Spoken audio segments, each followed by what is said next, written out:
Bonjour Guillaume Tabar. Bonjour David. Groenland, droit de douane. À Davos, Donald Trump a soufflé le chaud et le froid. Emmanuel Macron était présent aussi à Davos.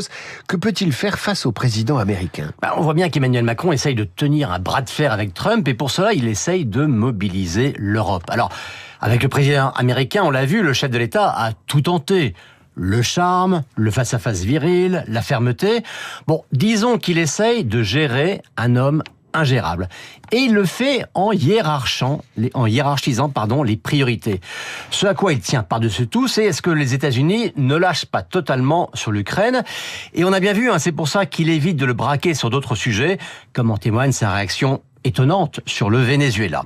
Mais sur le Groenland et face à la menace de nouveaux droits de douane, Emmanuel Macron veut être celui qui réveille l'Europe et lui fasse prendre conscience de l'urgence de prendre son autonomie par rapport à l'Amérique sur le plan militaire comme sur les plans politiques et économiques. L'autonomie stratégique de l'Europe, c'est son obsession depuis 10 ans.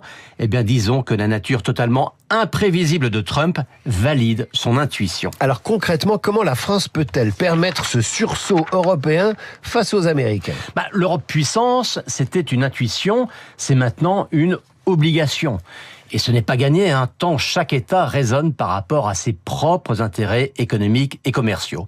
Mais pour que la France soit entendue et qu'elle prenne le leadership de cette stratégie de résistance face à Trump, encore faut-il qu'elle soit elle-même forte et solide. Il n'y a pas de crédibilité du discours sur la puissance sans démonstration de sa propre capacité à se réformer, à redresser ses finances publiques et à relancer son économie par un surcroît d'attractivité.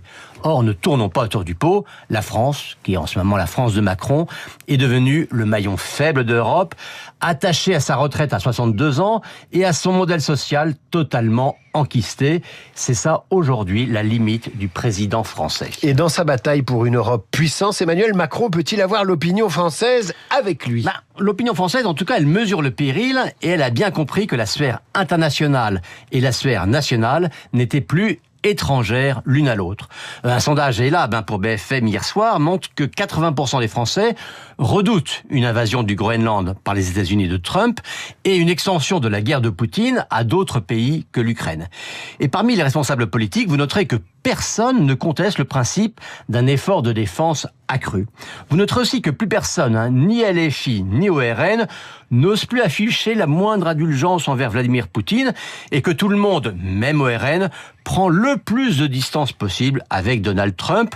En tout cas, ce qu'on peut d'ores et déjà dire, c'est que la capacité à appréhender les menaces extérieures sera un critère plus important que jamais pour la prochaine présidentielle. Guillaume Tabar, éditorial à retrouver sur lefigaro.fr. Merci Guillaume, à demain.